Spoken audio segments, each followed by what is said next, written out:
For the Yeah. In the ladies' room.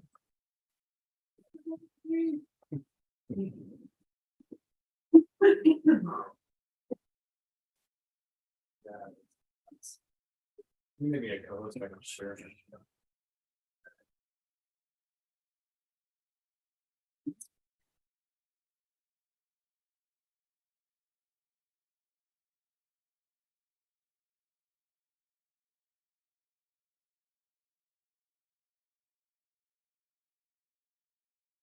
Okay, we're gonna go ahead and continue on.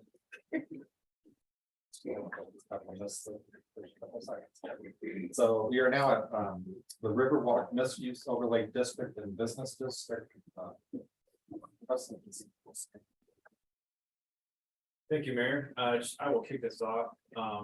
So up on the screen here, I have our zoning overlay map that we have for grading. The red areas you see here are business districts, and this hashed area is the Riverwalk mixed use overlay. In the staff briefing, it shows the two different codes related to each zoning district there. And the discussion that we want to have tonight has come up from a recent request from a homeowner who wanted to do an expansion under the single family home. Their rights as owning a single family home within the Riverwalk mixed use district, which is also business. This Riverwalk mixed use overlay was provided and adopted by the town board in 2018, following our Fraser downtown strategic plan adoption as well. The Riverwalk mixed use overlay provides for some incentives for deed restricted housing that allows for higher density, and for ground floor commercial that allows for higher density for mixed use types of products. So many of these homes actually have two different zoning overlays that are shown if you go to the zoning map on our website. With a recent application request, one thing that kind of came into conflict was the precedence of which overlay. And one discussion was that the property owner has a choice between whichever zoning overlay they want to take advantage of that their property falls under. And the second kind of doctrine is that the more restrictive zoning takes precedence over any underlying zoning. So that's part of the discussion tonight. You know, a lot of board members here were a part of this process when we went through that workshop and the different series of community engagement for this overlay, for the Riverwalk mixed use overlay. And we're trying to look as far as the board's intent, if the property owner should have a choice between either zoning, or if the desire of the board is to acknowledge the more restrictive zoning takes precedence, which in this case would be any areas where the Riverwalk mixed use district covers, because one of the main differences is the Riverwalk mixed use overlay does not provide for single family homes or duplexes, while the business zoning does allow for those uses through a conditional use. So I'd like to hand it off to Ben Thurston if there's anything else that you would like to add to that, Ben.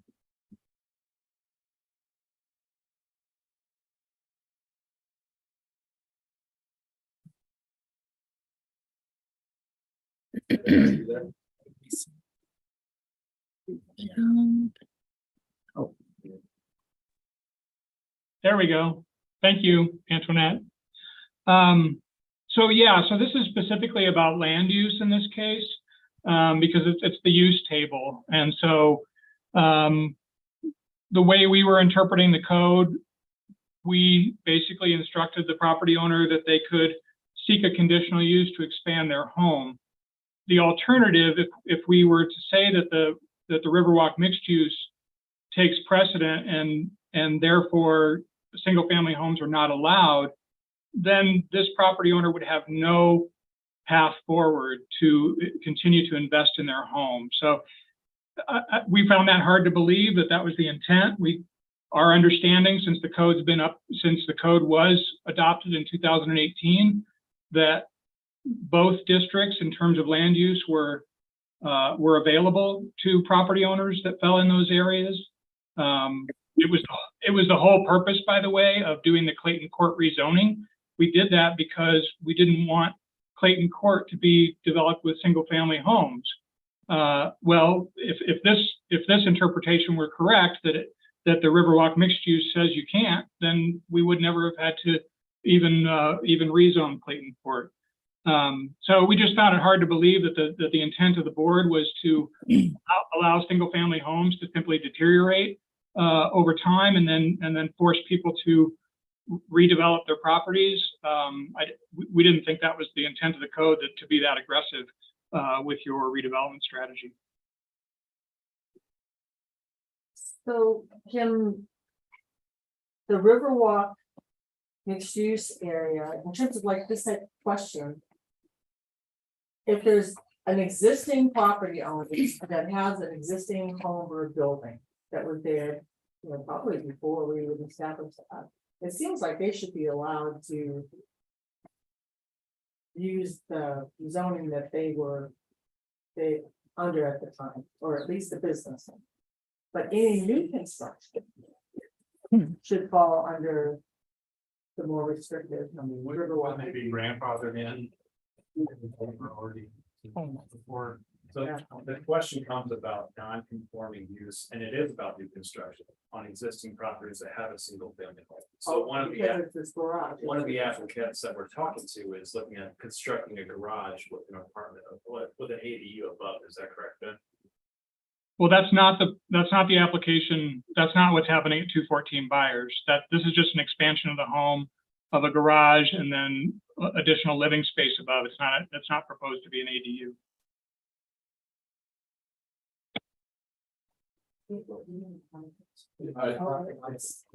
If his own. Yeah. It's all. But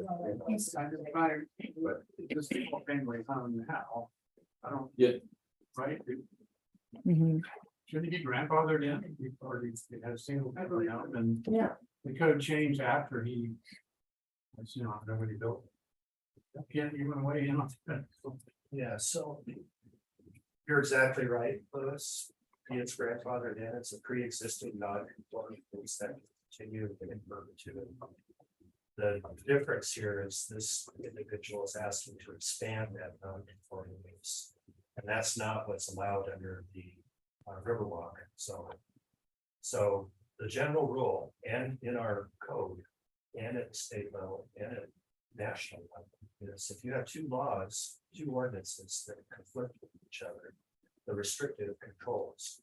So if it's not this board's intent to have that interpretation, then we need to change the code language to allow for what is your intent. Because you can't have a situation where it's unclear and ambiguous and you just leave it up to people to choose. You've got to lay it out if that's your intent. You need to say they can choose one or the other so that everybody knows what the rules are. Possibilities are there. I don't like this. But Any lot with a building on it, or is it any lot here? Should they have single family on it right now? I think with the business lot, my understanding, with the business lot, it wouldn't matter. It's a new development.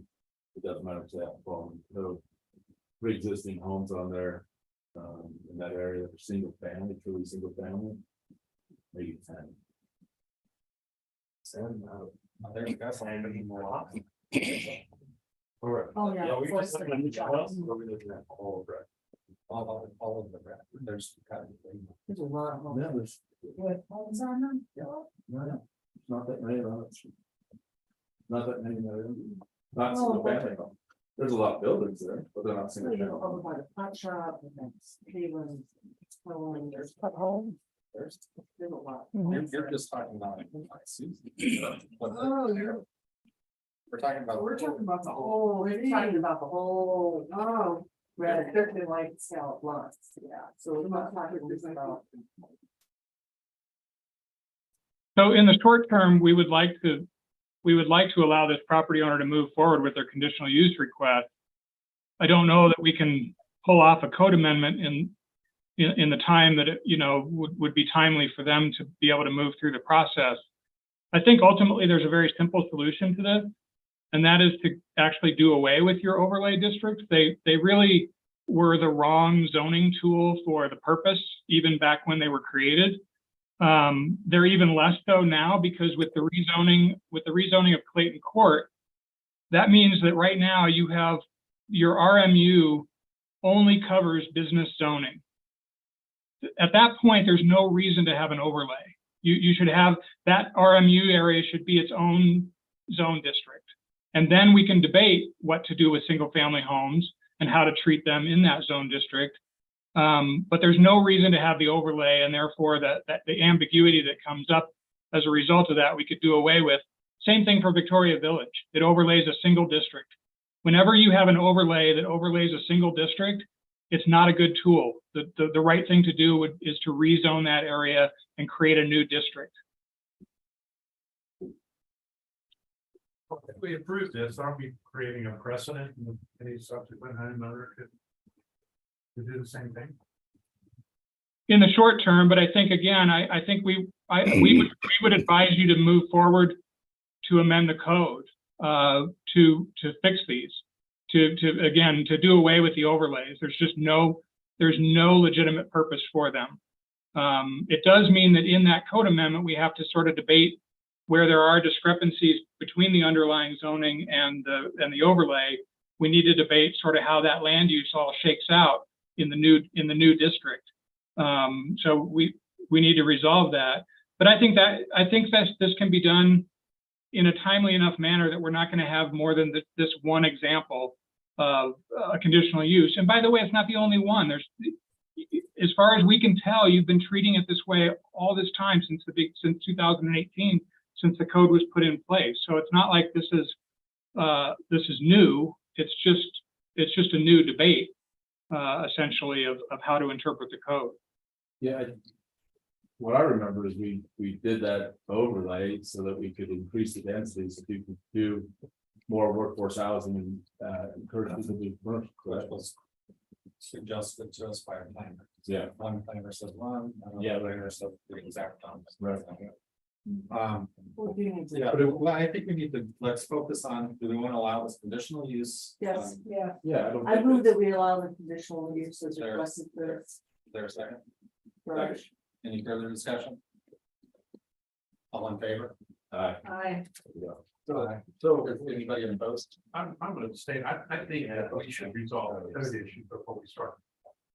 This is, we just voted, which way did you vote? Yeah, I'm gonna say, Just say no. You can just say no. Okay, so let's do a roll call. Can I ask a question quick? Can if we go ahead and approve this, are we still able to? Then do we still need to discuss how we can apply a ground floor ordinance if we're still acknowledging that both zoning districts can be used? Or do you know how we can write that ordinance? Do we need further direction from that? For the code amendment, yeah, I mean, you're talking specifically for the ground floor commercial Correct. piece, that we would want to fold that in and sort of do that together. And so it's a little bit bigger project now, if we're going to also convert the overlays to standard zone districts. But they're not in conflict. We can definitely do them together. I think everything, there's no issue that's going to come up with that. It just take a little bit longer. Okay, roll call please. So Katie, you're up. This is for allowing 214 buyers, correct? And then redo because this is huge, I thought it was just over here. Aye, Kenny Fisher, aye. I'm gonna say no, just because I think we should do the zoning before we should start approving ones and conditions. No.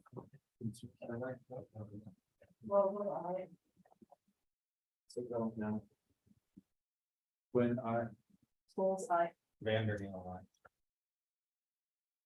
okay. They can build it.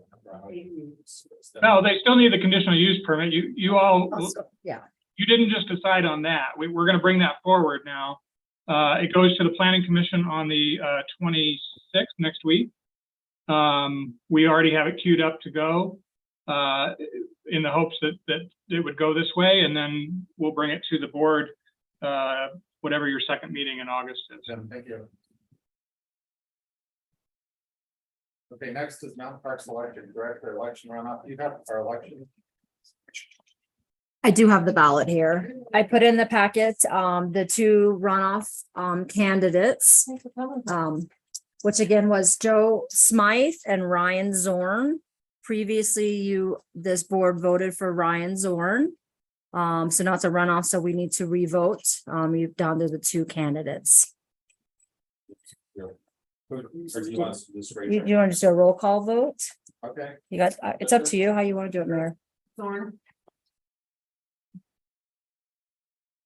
I'm voting fine.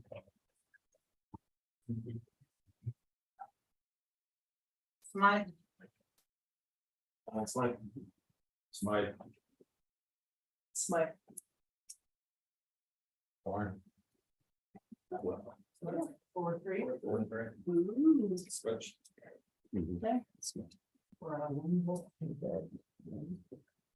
Here's the full thing. And this- Lady, Brian, and Walter.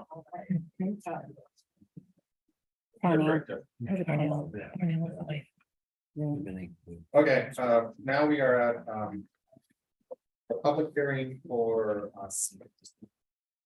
Ten Cup Tavern. It's really like these, this is. Like way over. That's because we didn't have a lot of meetings. yeah, let's take our time, we gotta Yeah. refocus. So we are now at public hearing and possible action for the Ten Cup Tavern liquor license renewal. And the applicants are here and Kent, the attorney will be continuing this so that I don't. Put them out. Yeah, actually, Ned's gonna kick it off, and then I'll take over from there.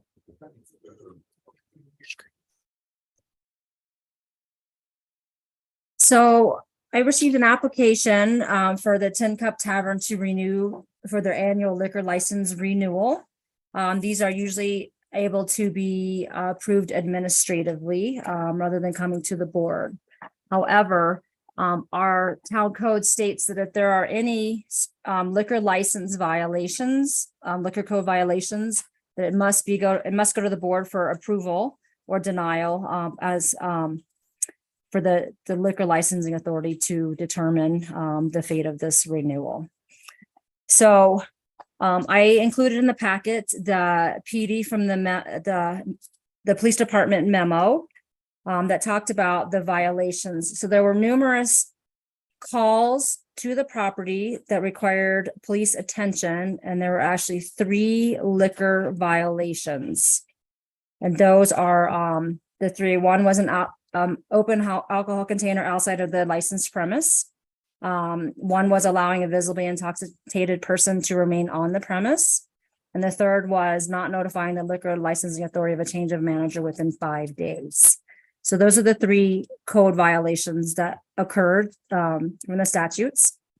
And then on November 27th of 2021, the town served a notice and order to show cause notice of the hearing due to violations that had previously happened. Our police department did file this case. And in that hearing, the hearing was vacated and a stipulation agreement and order was signed on December 16th of 2021. As a part of the stipulation, the remaining 3 days suspension was held in abeyance until satisfaction of the following 2 conditions. 1 was no violations of the Colorado Liquor Code for a period of 1 year.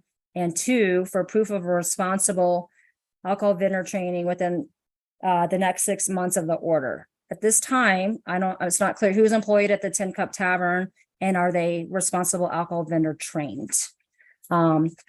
In the application that I received, the applicant did say that the question number 7, which asks us if there was any violations, the applicant did answer no, that they had not, but yes, they have had violations and they did have that stipulation by the court also. So that was not accurate on the application. Is that application to us or to the state? That is a state application. The state requires those forms to be filled out. The process for an application is any application for a liquor license, a new or a renewal, comes to the local authority first. And then once it is approved either by the liquor licensing authority here, the local authority, or by the town clerk, then it goes to the state for approval. So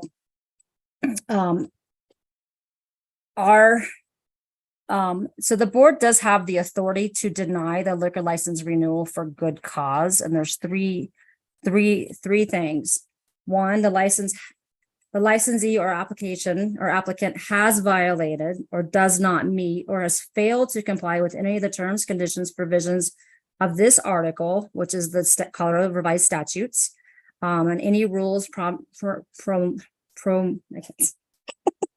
promulgated pursuant to this article.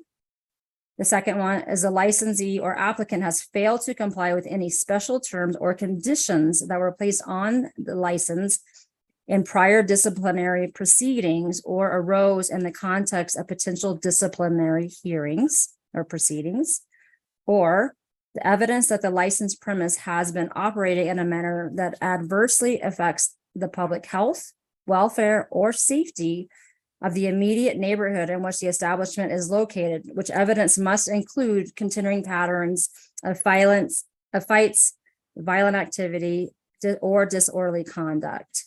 And for the purpose of this is the statutes. Disorderly conduct has the context provided in its specific statutes, of which I didn't write in here. So this hearing is to allow evidence from the applicant. I provided the fact findings. You do in the packet have the actual liquor license renewal application, the PD memo, the stipulation agreement order, and then the proof of the public hearing was published in the newspaper also. So, does the board have any questions for me prior to Kent opening the public hearing? The only question I have is, I know during COVID, we had the open container, you couldn't have it open, but you were able to take drinks off premises and stuff like that. Has that law changed at this point? And I understand it was an open container. It's just the confusion that we have during different events. So the state actually did change the statutes that you can now apply for a takeout permit that does allow takeout of alcoholic beverages in sealed containers. There are certain parameters to that. You are required to have that permit in place, and people can take sealed containers of alcohol to go. But they don't have that permit.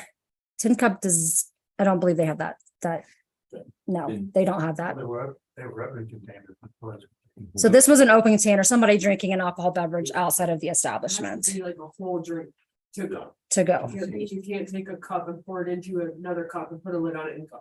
Yeah, because, Has to be a whole drink to go, I've seen some people walking around, or a whole Yeah. beer to go, or a whole bottle of liquor to go. but I see people walking around down quite a bit with open containers that are alcoholic beverages, so they bought it at a liquor store or whatever, but they're still walking around now. So, Oh, that's. no, that's what I'm saying. So do we know that it was a glass from the tavern that was, or was it somebody just walking right outside and having a drink? Happens too, it's just. It's court case. That's, so there, Let's go ahead and let Kent open up the.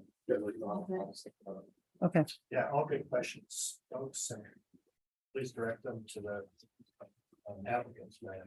So these are quasi judicial proceedings. So they have significant consequences or potential for significant consequences. So there's some formality that goes with them. So they're somewhat relaxed from what you'd see in a normal court setting, but we still do have to kind of follow some protocol. So the way that this is going to go tonight is we'll hear first from the applicant. They'll kind of present their side of things.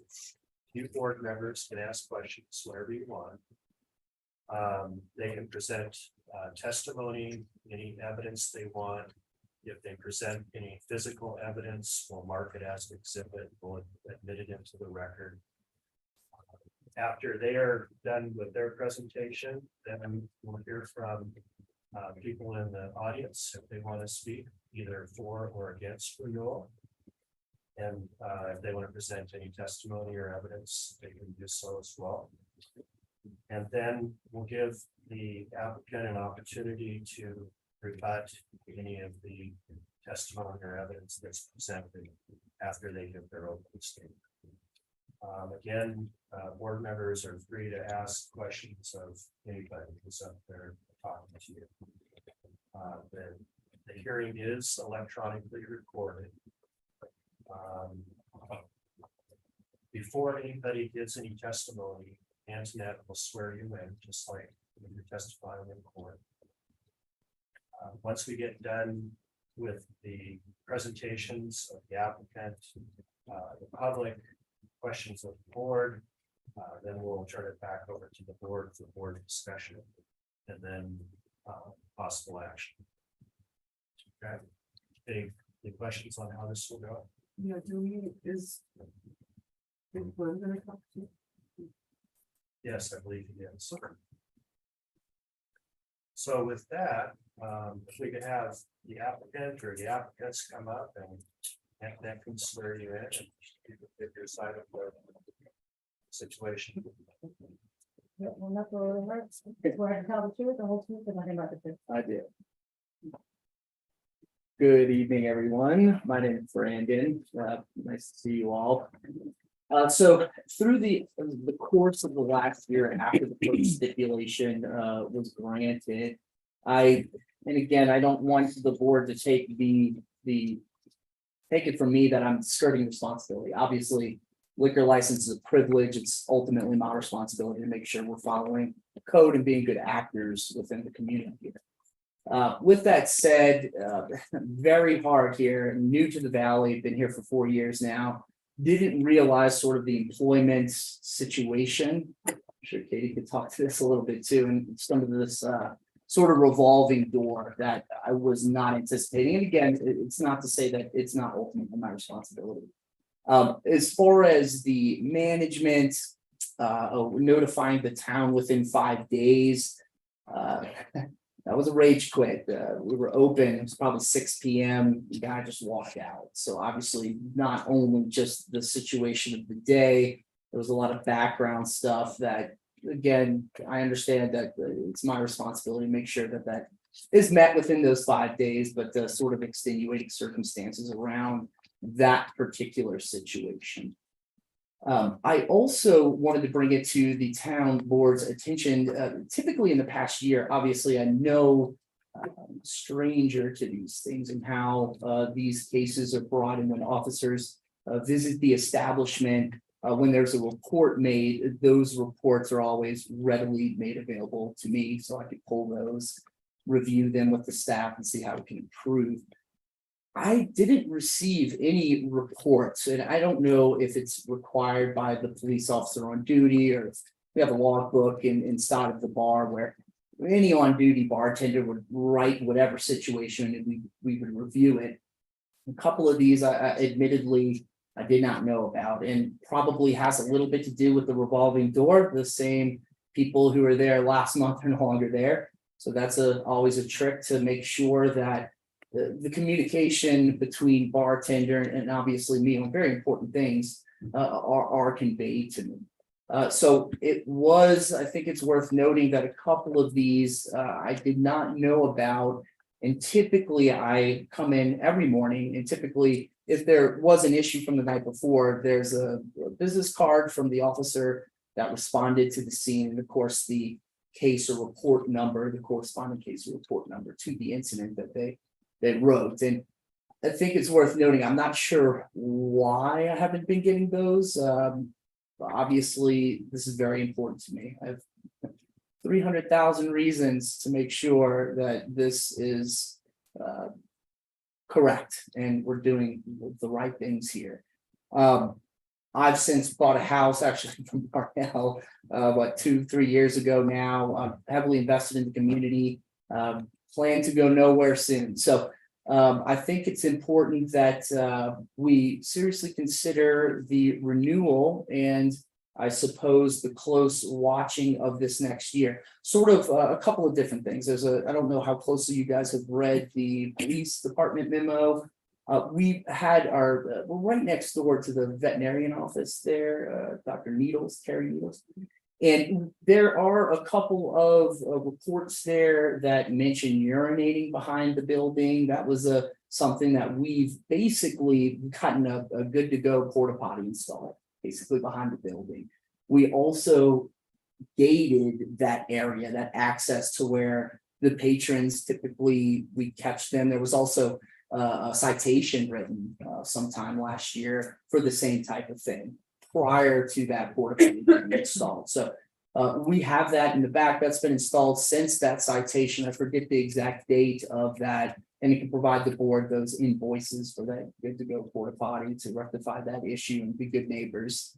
Furthermore, I basically pending this hearing, it's sort of a stark realization with the employment situation and the managerial stuff.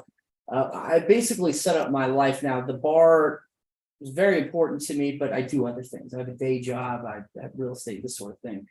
I've set up my life now to where I'll basically be in there every night.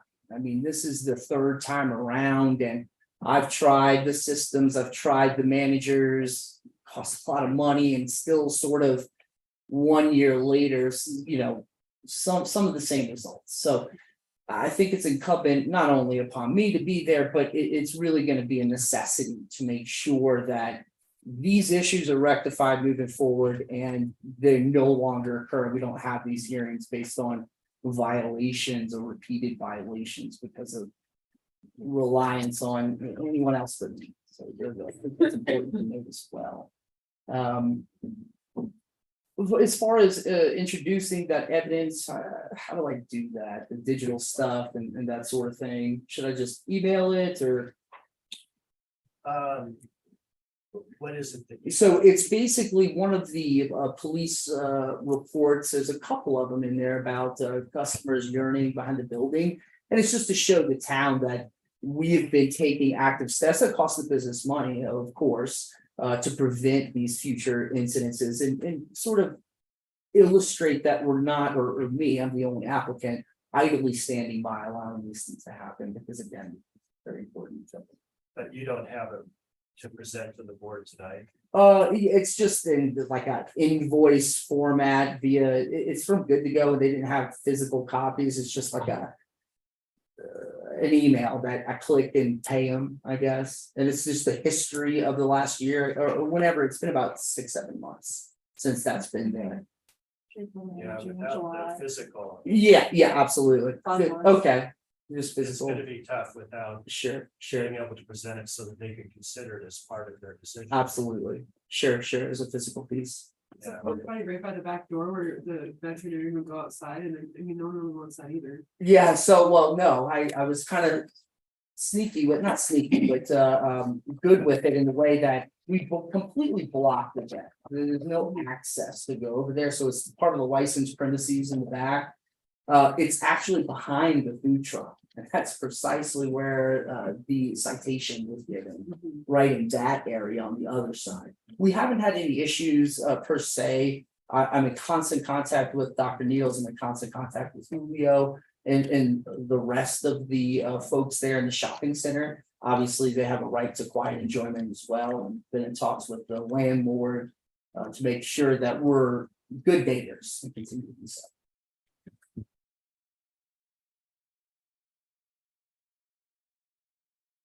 So that's. These aren't all on here in these things. But that's. One. That is one of the correct.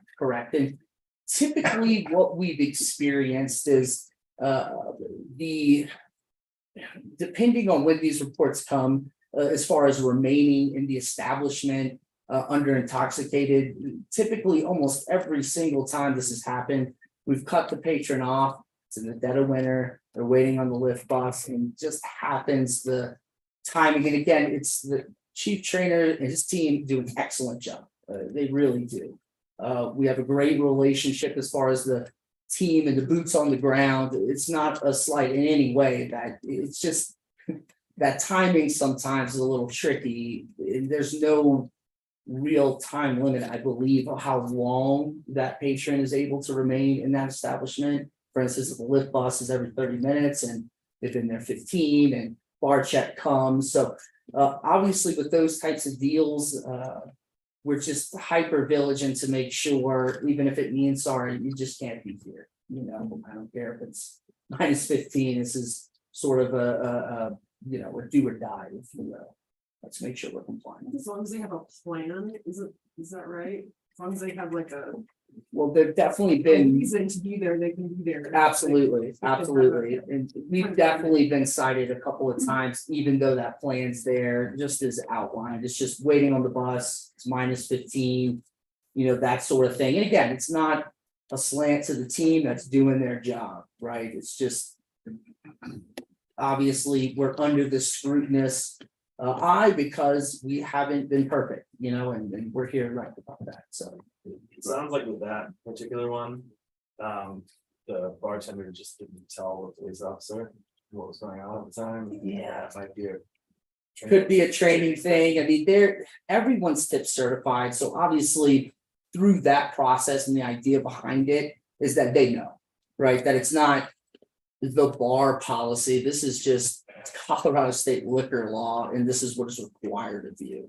And again, I mean, no excuse here, right? There's zero excuse, but it has been quite the challenge to find, even if they're tip certified, qualified people to do what they need to do when they need to do it, particularly when the police are involved. A lot of times, you know, people will, you know, and that's that. So, and again, that's why I think it's important for the board to understand too, that really this next year, it's just gonna be me.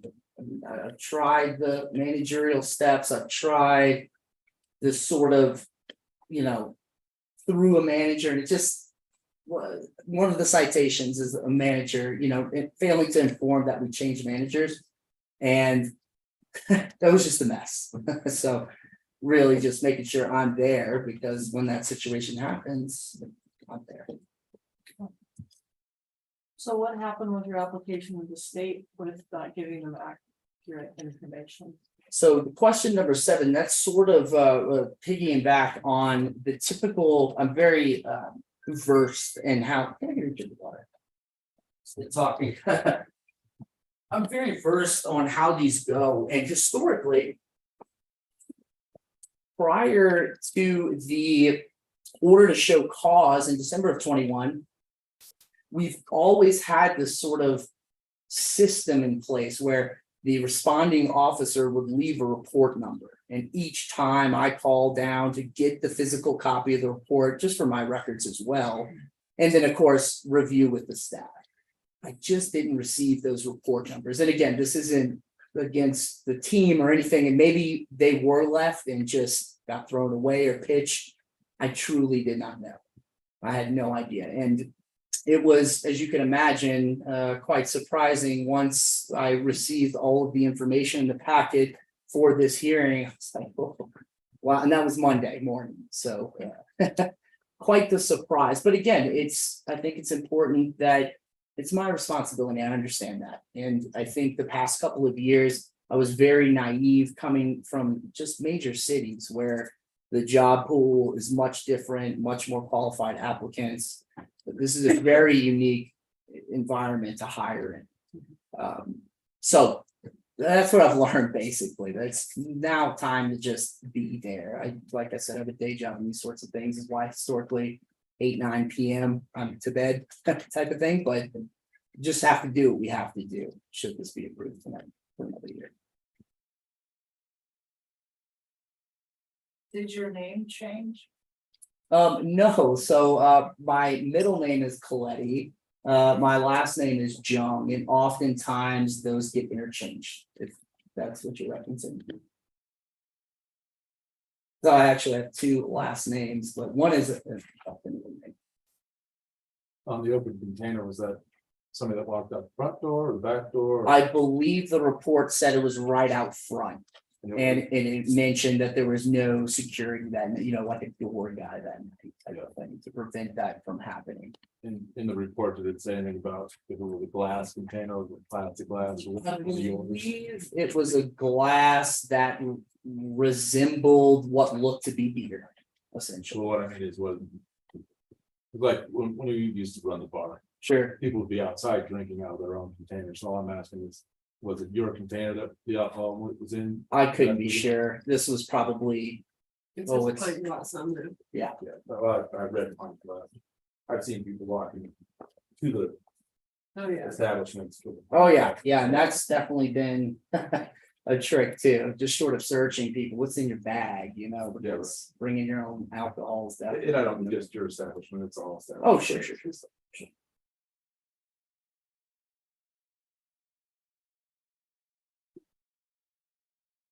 Any other questions from the trustees? So you'll be basically the general manager. Correct, and when I changed over to replace the old manager, I made myself that manager, and that's exactly right. Just to get Are in you there. Are you able to be there 7 nights a week or you? So it's actually split, good question, it's split between my wife and I. Lindsay will be in there 2 nights a week, I'm there 5. And I'm there the busy night, she'll have like the Wednesday or Tuesday night, you know, their little things going on then. But of course, Oh, sorry, you were the manager not last year, but the previous, you were the manager, right? correct, Previous correct, sessions, and then you switched to someone else. correct, Now you're going back to it, is correct. that right? Okay. Correct, and that's in fact what one of the violations was the failure to notify the board within 5 days of that change. Is that town regulation or state? State. State regulation. You need to get to know their state rates really well, right? Oh, yeah, pretty versed at this point. And I think that's a big part of sort of the missing piece to this puzzle is it's very hard to get, you know, your typical $10.63, you know, 63-cent an hour employee to really understand some of this stuff. And the idea was historically to get a higher paid person in there, that manager just didn't work. And do you have a doorman? More or We do, and that's also been fairly tricky, particularly this year, to judge when they need to be there. It really fluctuates. I mean, this year, June typically is our busiest month. It has been our slowest month this year because of all the rain and just all these things. So yes, we have 3 doormen, actually. It's just when to apply them at the right time seems to be a trick. Luckily, I just got one guy on that lives right behind the bar or the Murdoch Shopping Center in that those 3 small units that Clark owns. less? He lives in one of those, so he could hop over within minutes. Yeah, one of them, to help you out, one of those we used to do is have them come in, if it wasn't this. Send him.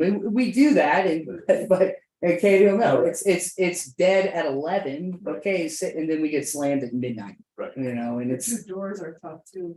very 2 doors are very tough. Now, the good thing about the rear door, it's completely cardoned with that additional licensed premises. So it's real, and the most of the bar is really close to that door, so it's really easy. We can hear the door, we see the people come in, and we can see them go out. Obviously, there's one exit for that licensed premises in the back, so one way in, one way out. There used to be a couple, and that's one of the things we've taken to kind of, okay, this isn't working.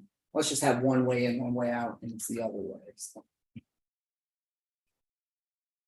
Is a food truck open? it is. In fact, Stanford's here with me, and that's been a really big thing as well. I basically financed the food truck back there to make sure. We've had quite a few, and I've had no purview over their operating hours, or that's just their own businesses. It's still Stanford's business. I just invested in his success, I guess, just so we work very closely, lock and step, and you know, making sure not only we're compliant, but have a good customer experience.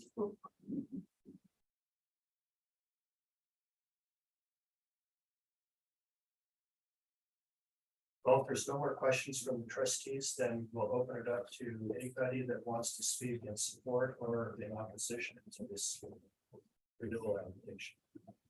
So just please come out and state your name and Antoinette will swear you in.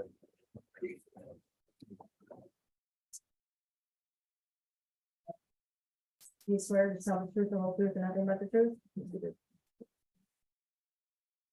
Hi. My name is Stanford Todd. As Brandon said, I'm the owner operator of the food truck that's behind Think Up Tavern.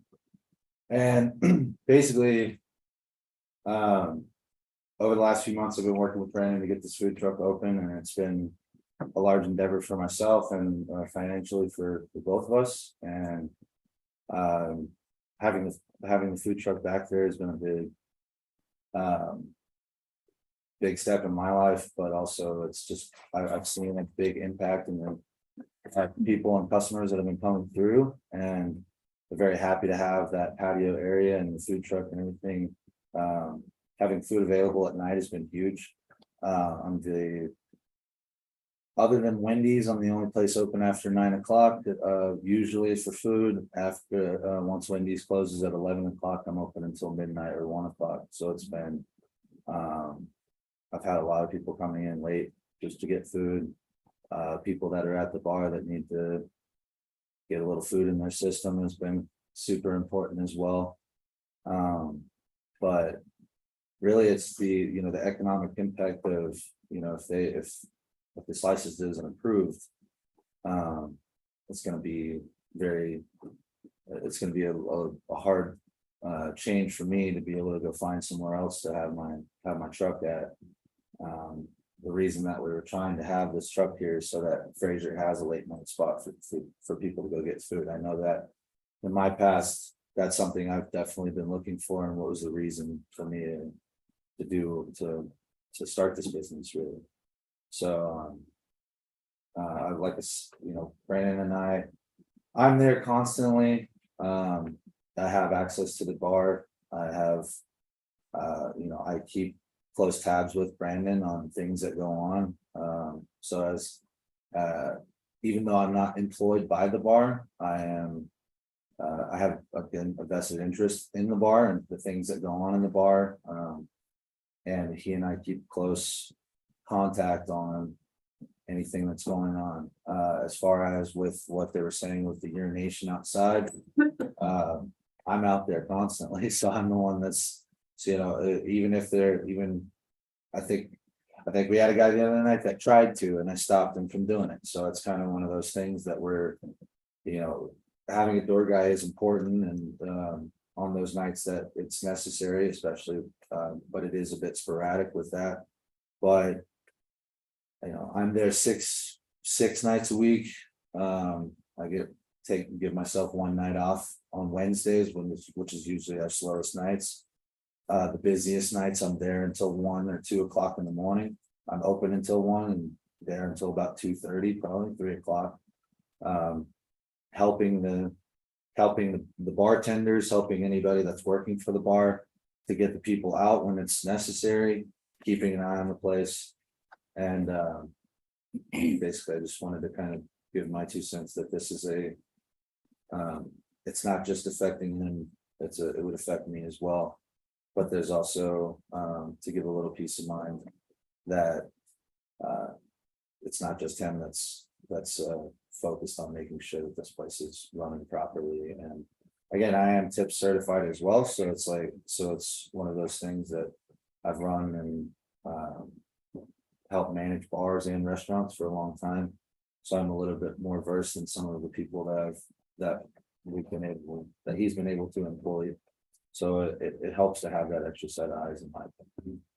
So A question for you. So is your food truck situated so when someone is in that defined area with the Yes. bar license or in the back, that they can stand at the fence and order from you and pay for it? Or do they have to they are out of it? So no, they don't have to go out of I am within that bounds. I am basically say if there's 3, you got 2 sections of fence basically on the perimeter, and then I'm that third perimeter against that wall, Gotcha. basically. Okay. So there is a small There's a gate that's over by where the, I guess where the dumpsters are is near the vet clinic. There's a gate in that fence. And then there's a small section of fence opening that's next to my food truck, just so that I'm able to work there as well. Also with parking and stuff like that. But as far as the actual bounds, we put up no alcohol beyond this point in multiple locations. Again, I'm there all the time, but I've made sure that if they're ordering the food, they're able to, they will still have their drinks with them, but they're not going outside of the bounds. Outside of the food.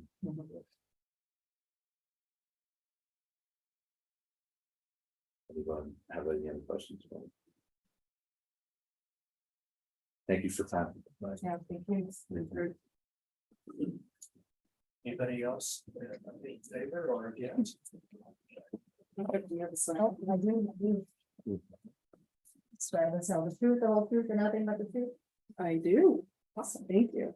I'm Lindsay, I'm Brandon's wife, and I just got off of my shift at Tin Cup Tavern. So when I'm in town, I'm there.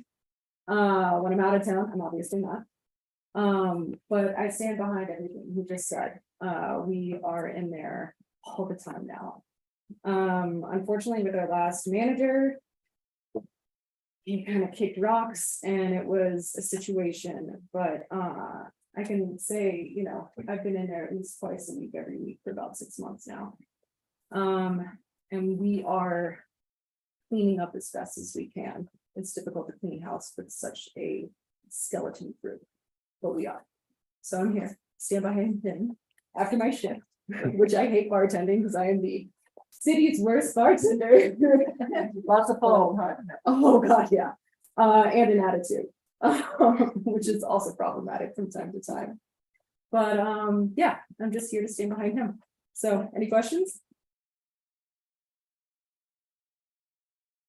Thank you for your time. Do you ever close the bar if you do not have appropriate employees? Me personally, no. Brandon will go do it.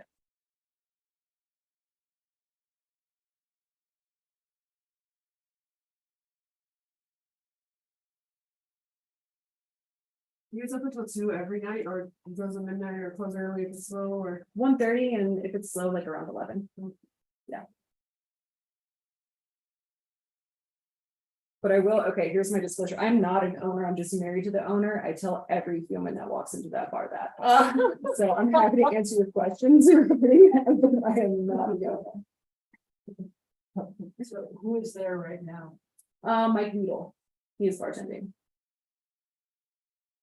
Because I just had to let him off. Or he let me off, rather. Nice. Good one. You don't mess with Mike. Yeah.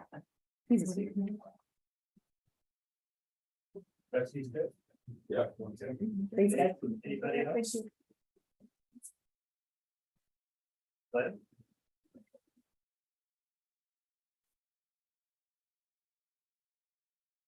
Good evening, Glenn Trainer, Chief of Police for the Fraser River Park Police Department.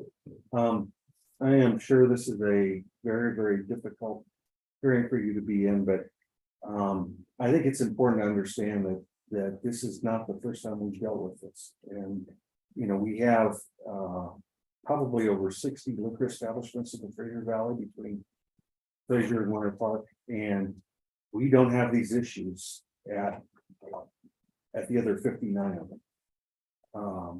Whether it's failure to register a manager, alcohol outside the establishment, and we wouldn't be here now if that was all we were talking about. I just read the police report on that. The person was caught outside the establishment. When the officer approached, he said, "Oh, I'm sorry," and he went back inside. So we wouldn't be here if that's what we were talking about. But what we are talking about is 10 incidents where either our officers or cameras found somebody urinating outside, and if they've got that fixed, I think that's great. We have 2 different incidences where firearms were brandished in the establishment. The last time that happened in a bar that we're aware of in the Fraser Valley is 2006. And so, you know, I have a good relationship with Brandon, but he doesn't seem to be getting the point that owning a bar is a tough thing to do. And you have a responsibility to the community to make sure that the people who are in your bar are not only following the law, but that we're keeping the rest of our community safe, and that has not been happening. And if you remember a year ago, when we were having this very same conversation, he had just hired a new manager, and the guy was promising to do great things. And we didn't have any incidents for a few weeks prior to when the liquor hearing was. And right after the hearing happened and they got their license approved again, then it started again, and it continued through the winter months. And so, while I understand you are in a very difficult position, I would also, I'm not your attorney, but I would also caution you that I think we jointly have a responsibility to protect our community, keep them safe, and to make sure that that people who are patronizing our businesses are doing so in a safe manner. And that has not happened in the last year. We have other establishments where we have had issues. We have contacted the owner and had a similar type hearing of this, and the problems were fixed. And in those establishments, once the owner was notified of the problem, there were no further issues. And in fact, in those establishments, the relationship between law enforcement and the bar has been good, because they understand that it's to their benefit if they notify the police when there's an issue. And it's a great relationship, and we do have a good relationship with Brandon. But if he is unaware of major incidents going on in his bar, that speaks directly to his ability to manage this establishment. And so, I am not in a position where I feel like I should be making a recommendation on what you need to do, but I would just ask you to consider my comments as you make your decision on that. Yes, I ma'am. have a question for you. So, are most of these incidents that you respond to after midnight? Do you know? I'm sorry, I don't know, but a lot of them are later in the evening. I mean, they're certainly not happening at 7 o'clock at night. I don't know. So, I guess the question is, do we reduce your open hours and cut them back? Make it more like midnight max. And then see how it goes, and you could approach us again at a later date. Might make it easier on you, Brad, because then you don't have to stay there that late anyway. So chief, is the last incident, February 26th of this year? Has nothing happened since then? Well, Didn't know this about memo was written in May. I don't know that, I'm not familiar with, just off the top of my head with any incidents. But like I said, we had a similar type situation happen in 2022 when we had a horrible winter and then things got better. The license was approved, and then things went badly again.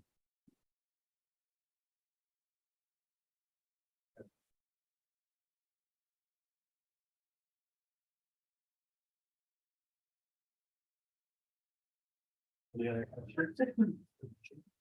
Well, you mentioned the 2 firearms were taken out in the bar.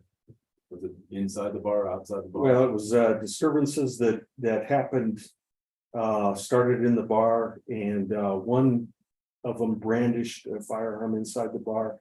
The second incident, the firearm incident, I believe, happened outside of the bar, but that incident actually involved an assault rifle, if I remember correctly. So, both of them very serious, but both of them incidents that started within the bar. But you don't know what time was. They were, both of those were late at night. Late at night. Yes.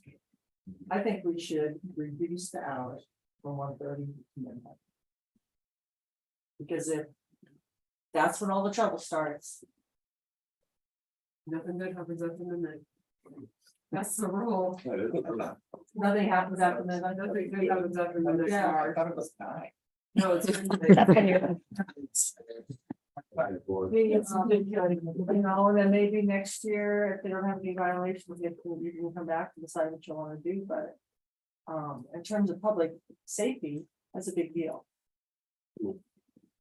It's a big deal. Bingo. Is that even legal for us to do that? Yeah, I don't know. I'm not sure. It really step on, what's up to our attorney, is there, right? We can ask. Chief, what about the claimants that they didn't get notification cases?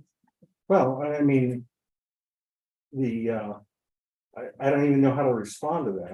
I mean, every business we have in this valley, if they have an incident, the owners are usually calling us the next day. Saying, hey, one of my employees reported an incident to me. And I know that happens at all of your businesses. And so, you know, I'm a little dumbfounded that he would think it's my responsibility to notify him of incidents that happen in his establishment.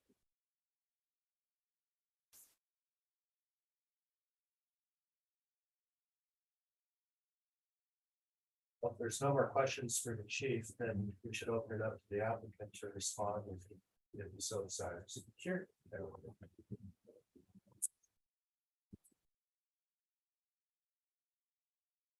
So I did fail to sort of outlay our, if we are approved, sort of our pivot point. And as one of you guys noted, I'm not sure if we have had anything since February. That was the last time it was recorded. It was written in May, as Chief Trainer said. And I'd like to say, Chief, I don't think you guys should provide that for us. It's just worth noting. I used to get them. And again, the employee situation has definitely been a trying one. And again, my responsibility, 100%. So pivoting, what we've been doing, we've been basically, we're moving our hours. We were already going to do that, close at midnight and start to try and capture revenue during the day. I've partnered with we have a couple of pool tables in there, a little dart game, a punch out game.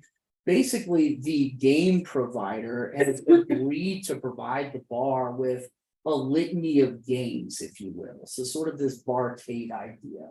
So we'll double the amount of pool tables. There'll be 4 pool tables, and we'll increase. We'll have a couple of pinball machines, the punch out game, golden tee, the deer hunter game, that sort of thing. And the idea is to try and shift from this troubling late night crowd that we seem to attract and move it towards a daytime, more family-oriented environment. With the food truck, we also started opening for lunches on the weekend with the food truck to sort of get a little litmus on how this could work.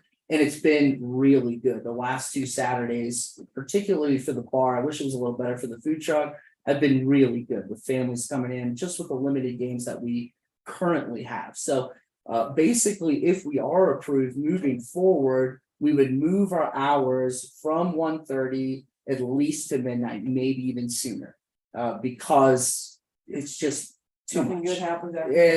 Exactly right. And it's absolutely true. I mean, I would say almost all of these things have happened after 11 p.m. You know, so the vast majority, and then be able to capture this lunch crowd and be a more family-oriented business as opposed to this sort of late night, young people, that sort of thing. We're really trying to move away from that. It's too much headache. It's very hard to make money, by the way, very hard. And if we're able to get a more stabilized crowd during these lunch into dinner, into maybe an evening, like 10, 11 p.m., that would be great. And that's what we're trying to do. So we've already gotten the dartboard, the punch game, and we should receive the rest of the games and completely rearrange the bar on August 2nd is when he arrives back. So that's sort of our plan moving forward. If we are approved here, is really big changes. I mean, kind of switching up our target market, if you will, changing our hours to an earlier time slot. And then, of course, the food truck plays an integral part of really trying to sort of like the vicious cycle, if you can imagine that. The cornhole, that sort of thing with some arcade touch to it within the establishment.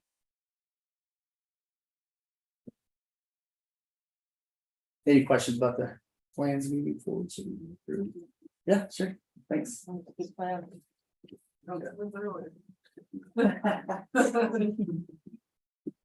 Next, part of this process is for you folks to have a board discussion. Propose direction here.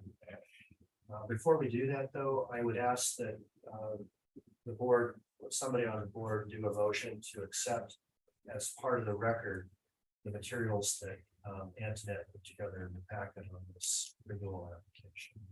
So. Second. All in favor? Hi.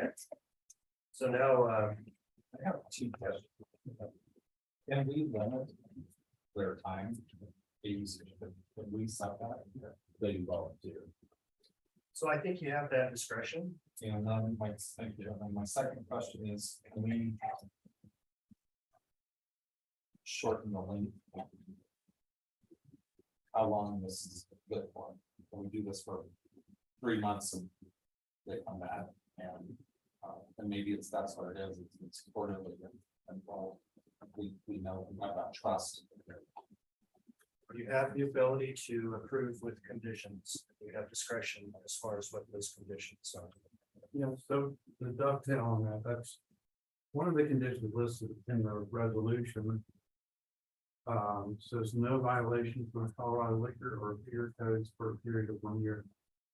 So if they have a violation, do they automatically lose their license, or do they come back before the board?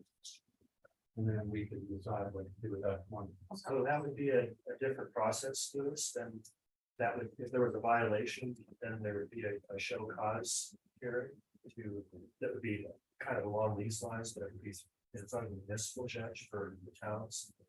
And the applicant would be asked to basically present their case and the judge would decide whether or not there was a violation. And then my understanding, the judge can determine if the suspension of the liquor license for a week, a day, a year, 2 years. But it wouldn't trigger it to come back before the board. No, it would be a different process before the municipal court. So why did Because, why didn't that happen? last time? They take it away first. I don't know. Didn't they have some kind of deal, right? Was that in last time that said no violations for a year before all this happened? Or it was. Why is that? Those charges are brought before the police department. That doesn't come through the liquor licensing authority.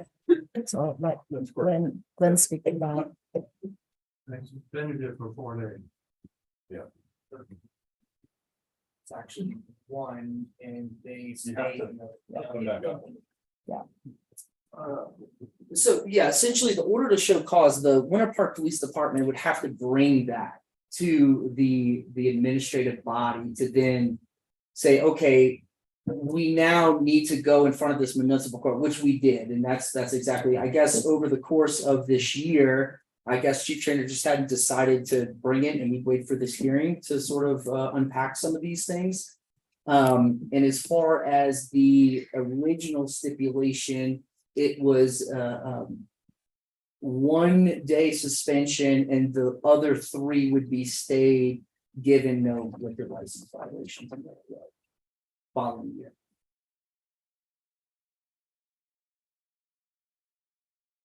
So trustees, just to kind of back up here and kind of clarify what your options are.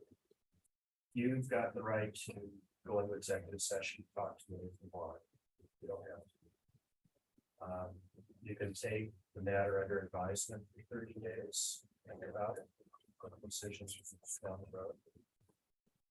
And they still operate as is. You could approve with no conditions, or you could approve with conditions, or you could reject the renewal application. If you reject, you need to state the good cause reasons and that enumerated at the beginning of the hearing. So I would just like to add, so there's the 3 conditions on our existing motion here, a resolution. And I would like to make number 4 that operating hours are end at midnight. However we would determine that. You're planning on doing that anyway? Yeah. I know we can just include that in, show that we're doing something. I would do. I would note to the board that in some, and maybe Katie can contest to this a little bit, in some rare events or like 4th of July, Halloween, these sorts of things. If it's mandated from you guys, obviously we wouldn't do it. I again come here to say that's what we're planning to do anyway. Obviously, it could have a very large economic impact in the future, but again, I know safety is number one, here, and I'm here to, completely accept that condition without an issue. It's just sometimes, Door guys though on those nights too. or again, that is it. We know those nights. We absolutely know when that's gonna happen. It's just these tricky Tuesdays or Thursdays that just unexpected sort of stuff. But again, more than willing to accept that condition if that's what it takes. Yeah, and just some board considers it as a guy that used to run bars, but they're, being an adult babysitter, granted, it's the law, that's how the license works. But in my world, I always believe that the adult is one that's responsible for themselves, and if they're gonna brandish a firearm or take a drink outside or get into a fight, the bars do what they can to help prevent that, but you can't pat people down when they come into a bar. You can't do a strip search. So if they come in with a weapon, there's nothing you can do. If they come in with a hidden drink, there's nothing you can do. When we ran the Stampede back in the day, we had numerous people that came in with guns. We used to have a policy that we asked people to put their guns on the bar. One night reflected 26 guns that they brought into the bar. So, the town's grown up a little bit. We're not quite as Western as we used to be, but expecting the owner of the bar and the manager to be babysitters, that's where I have an issue with this. And I always lean towards the bar owners and the bar managers. If they can improve it and show they can improve it, then I'm always willing to give them a second chance. But he's gonna have to prove to me that you can do this, Brendan, that you're willing to step up and do what's necessary. Katie's done it at her bar. She had some issues when she first started, and she's gotten cleaned up, so. The question is, State law. No, I know it's state law, yeah. Yeah, I know, I totally get, I feel you. well, yeah, the issue is not really about guns here, but, this order. 2021, it says no further violations of Colorado liquor code for a period of 1 year. Well, obviously, there were a lot. So what happened? Did they not? They got their suspension. Well, no, but this is a part of the suspension. As one of the conditions. And it's like, well, what happened? Why did they not? I mean, I guess I would like to know if there are continued problems that it would come back, before the board and we could have make a decision. So I'd like to trust people and give them a second chance, right? But if it keeps happening, then it's on us as a town. If something bad happens, really bad happens, Right. Then, are we liable for that? That we continue to approve a liquor license when there's been problems? There's the potential for that. Yeah. So I guess I would like, if they're continued, I'd like to trust them that they're gonna clean up their act, right? But if things keep happening, then we need to know, and we need to take action.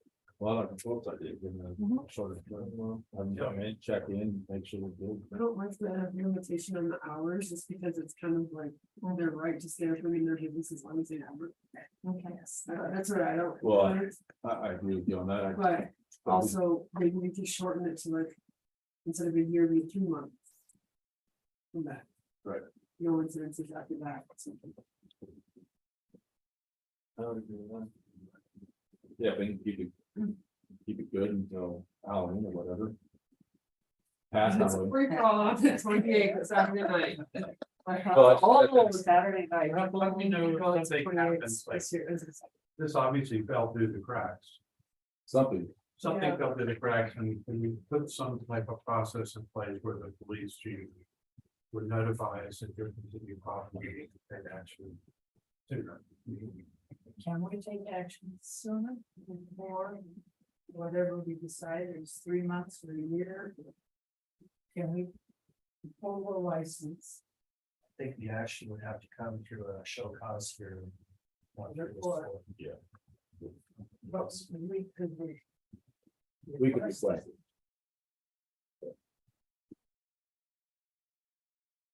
Yeah, in the public urination outside, again. Back in the day, that was just a common thing that happened. You know, and being on the mountain, a lot of people think that that's okay. It's a weird mountain thing. No, that's what I mean, and it sounds like he's willing to step in and do it himself for a while, so. Until he gets everything sorted out. And I appreciate owners that step in and take care of their own business.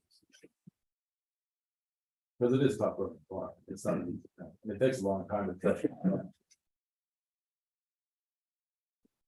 Get it trust inside. How do we know, how does that set this up? I'm in favor of the amendment. Yeah, I understand. Instead of saying 130, because that's the one of the troubles. And 3 months is what I would say. You gotta come back in 3 months. And then we'll see. Yeah. From there. We dictate hours of operation. Yeah, I agree with you, I don't necessarily, you guys are gonna do it, I understand you wanna stay open on those big nights. And you're obviously putting yourself at risk in that situation, but it's up to you. But I just had a recommendation, to close the thing on it, but they should not, that's their risk. If we put it in as So I'm for this 3-month period, when they come back to it. the problem is in 3 months, he steps up and does what he says, there's no violations, we extend, I mean, he had. Obviously, the 1-day suspension wasn't enough for him to change his habits. So there has to be something that motivates him to change his habits, or else he's not going to change. So, I mean, if we just say, oh, we're just gonna, it's like, we're gonna trust you and move forward here, we're probably gonna be back here in a year with more violations.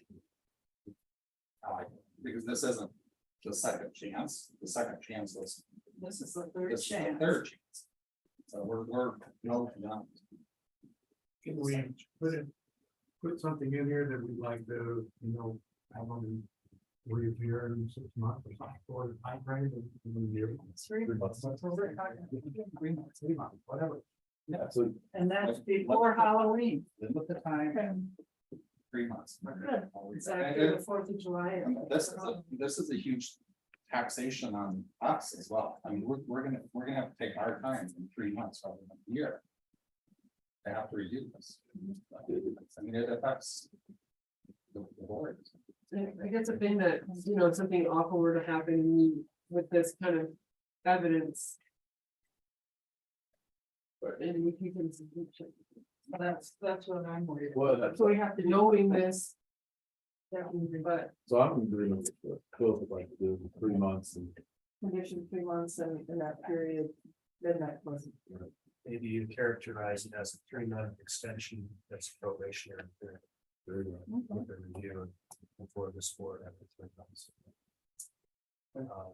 And require speaking clean record during that period. And close again. Well, we approve the license for 3 months. we can extend an expired license, though. I don't Then we have to approve the license, but in 3 months, they have to come back, and if you have, there's an issue. Then you have to suspend it or take it to court. Is that what you said, Ken? Well, I think you're gonna extend, you're gonna renew it. And it's gonna be for its full term, but it's probationary for the first 3 months, so that's gonna be part of the record. If there's a violation, then talk to the planning, just or ask for a show cause. Depends out of our hands. There's nothing we can do to just review it again. Well, there's no issue for 2 months. Right, If there's no issues, then you can make a determination on if you want to go another 3 months or another 9 months. I'm going to determine. If there's an issue, you're going to refer it to this.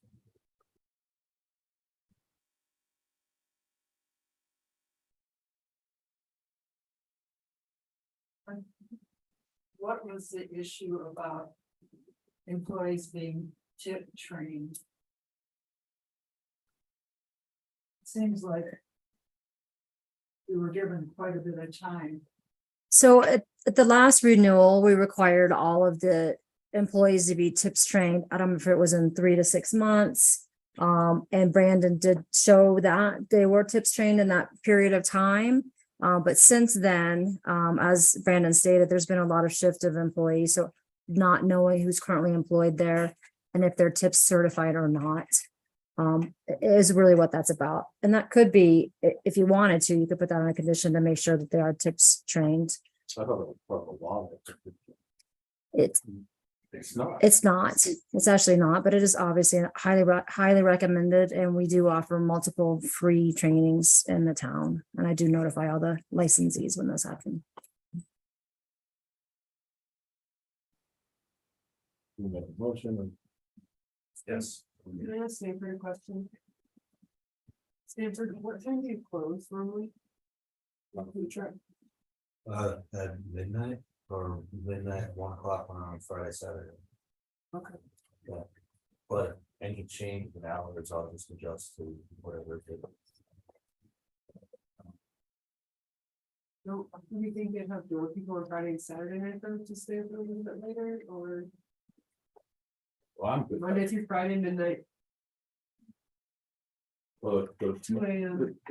the craziest people I come don't out on know. Friday and Saturday. Yeah, Friday and Saturday. This could be all over.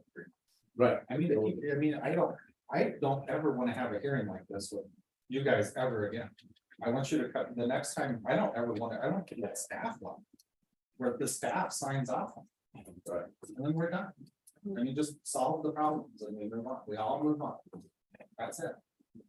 Right, Yeah, because I mean, do you guys want? So I think in the 3 months, we say this is it. If they're good, they're good. Yeah. They move on. I think that I think they know we're serious now. I think that this came back in a year and you've had violations like this. I don't know that you would be in. I don't know that you would get a 4th chance. I wouldn't, so I close, so. That's, yeah, and I'm pro-business. Sure. And I mean, this is serious. I mean, it's not. So I can make a motion. I don't know. that's like several times. Can you help us with how it should be worded? But I would say I'd make a motion to approve resolution 2023-0706. With the following conditions. Number 1, approval. They call it Department of Revenue. That's it. Number 2, proof of responsible alcohol. That's it. Number 3, I don't think that's necessary because we're gonna basically say we're gonna re-review approve it for 3 months and we review it at that time. And number 4 would be limit hours of operation to midnight.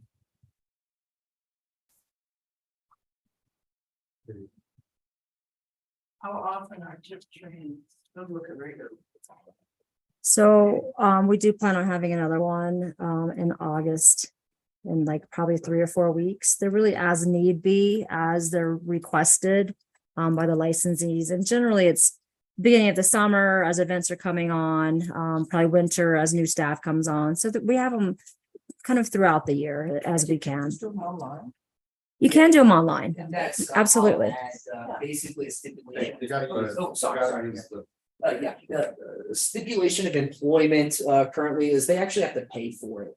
If we definitely take advantage, it's $40 for an online service to do it. And it's kind of sort of like buying a uniform, if you will. This is just a requirement to work here. We definitely take advantage of the free ones. I personally probably been with 5 of them, which I'm kind of embarrassed to say in front of you guys tonight, but and we definitely have multiple employees attend the local ones. It's a great service we never want to see go away. But again, part of the stipulation, it's $40. I just require them before they even start. Show me before you start, and we'll get you trained on it. So, Okay, there's a motion and there is not been a second. I'll second. Is there any further discussion? All in favor, let's do a roll call. Fisher, I. Gregory, aye. Margot, I. So those aye. Quinn, I. Both I. And Vander, aye.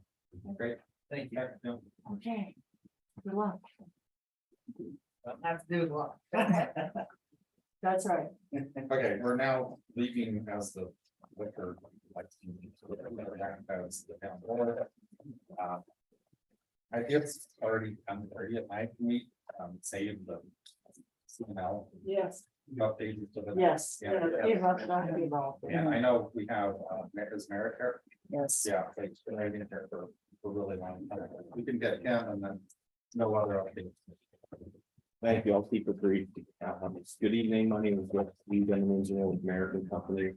Working with town staff on the projects in town, including the Byers Avenue water main, the sewer upgrade, and the Lions Pond bathrooms.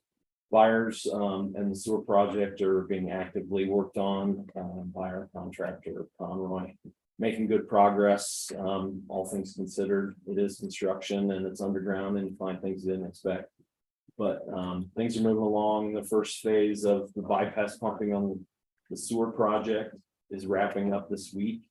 That gets us about 250 feet of pipe in the ground and we're up by the distillery.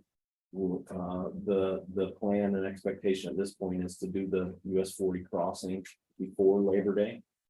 We've had some delays and issues with Union Pacific's rail flaggers asking a lot of questions about our boring methods. So that has impacted our scheduling and pushed for to after Labor Day, which necessitated the US 40 crossing right here in the heart of summer. But our contractors rolling with the changes and continuing to make progress, and we're trying to do as much as we can with public relations, keeping things moving. And keep people as happy as we can under the circumstances. It's not going to be a lot of smiles going down 40 this summer with the detours, but it has to happen to get the sewer line in the ground. Buyers, we're working through some challenges with the temp water system, some troubleshooting on individual houses has been happening. But they're making good progress there too. We've got a couple 100 feet of pipe in the ground. They expect to be finishing up most of the pipe work on that in the next 2 to 3 weeks, and then start looking at getting services done, getting things put back together, and then the surface completion with the paving, etc. Restoration in the private properties and in the right of ways along the front edge of the properties.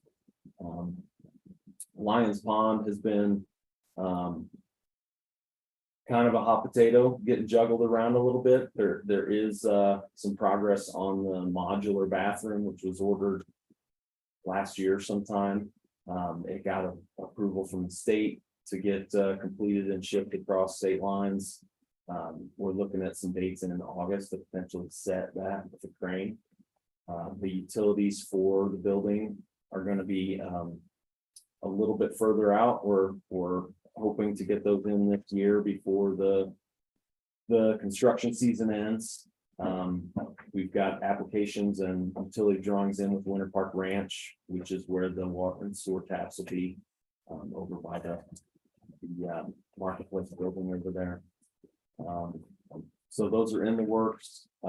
Joe at the wastewater plant's helping with drain access and timing for the building set. So things are moving along. Anything I can answer question wise about the progress and status? I heard the rumor about a water main leaking on Byers Island. That's just a rumor. I'm not aware of any. Good, all right, good, just a rumor. So as we continue down the road on Byers Avenue, or we're still gonna be working like directly from my house the whole time. I was gonna be moving on. They will move. It feels like it's been right there for a really long time. Is your special? You have a problem house. It's an old house. Probably. No, that's not that house, one next door that I live in now. They'll progress with Feel the like it's main like all the way down the There's a street. lot going on right there that might just be like there. But it's gonna just keep going. That's not like the hot spot where all the action is. Okay, They'll progress down, but then they'll have to drop back and do service work, yeah, I which understand. won't be quite as intense as the full. Main in the middle of the road. But still another disturbance. It's a good thing. Yeah. Oh, sorry, one more thing. What about closing Leonard Lane and Norgren? Is that gonna be a thing again or is it open now? How it's, I expect those two streets will be open until they get final pavement. And even at that point, we'll do our best to keep from closing both of them at the same time. thank you. But the, one or the other will be closed for a period for the Yeah. concrete. and Just close one at a time maybe from now on. Mhm. Yeah, that's kind of tricky to get all the way around, but I mean, it's a long way Yeah. to go around to get 20 feet. Yeah. I moved to adjourn. Second. Any further discussion? All in favor? Geez, I can't believe you guys sat through the whole meeting. Lisa, You guys, they had to. I'm sorry. All right.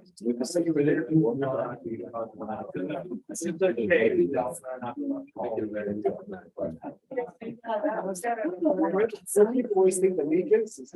And I think project. Oh my goodness. It's on my, sitting on my desk. I'll give it to you tomorrow. Yes. Like around me. I'll give you, I'll see you, no, I'll see you at 9. Breakfast is already here. 9. That's what we're going for. Is someone going to be here to open town hall at 8 o'clock? Do I care? I don't either. Ron, you're leaving. You have to open town hall. Oh, yeah. Because I think Oh, are you gonna be able to sit? You're gonna, so you'll be at the staff meeting? Where's the dinner fiasco? Oh, you're not gonna be in here at 9 o'clock? At our recap? Just the gas. Yeah, yeah. So you'll be here at 8 and leave at 9? I'll be here and leave at 8:30 probably. Oh. Well, that's fast. Lorraine started. Ah. But if you all invite her to the Saturday. We could, it was a recap. I told her about it. I was gonna update calendar. I but I told her hadn't about it. happened yet. I told her.